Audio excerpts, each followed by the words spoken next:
The brachial artery begins at the lower border of teres major muscle.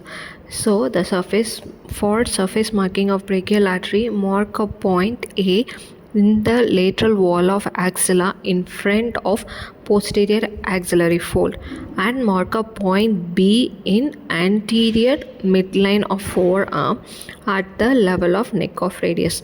Now join point A and B, which represents the brachial artery.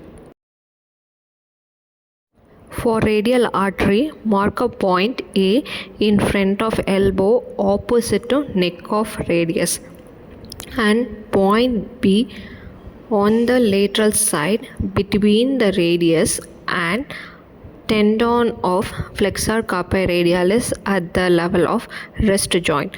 Now join point A and B, which represents the radial artery. The surface marking of ulnar artery, mark a point A in front of elbow at the neck of radius, point B near the medial border of forearm at the junction of its upper 1/3 and lower 2/3, point C lateral to pisiform bone. Now join ABC, which represents the ulnar artery. For the surface marking of superficial palmar arch on the lateral side of pisiform bone, mark a point A.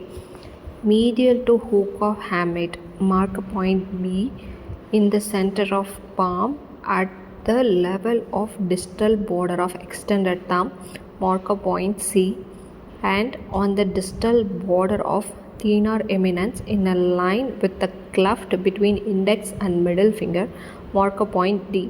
Now superficial palmar arch is marked in palm by joining these points by an arced line.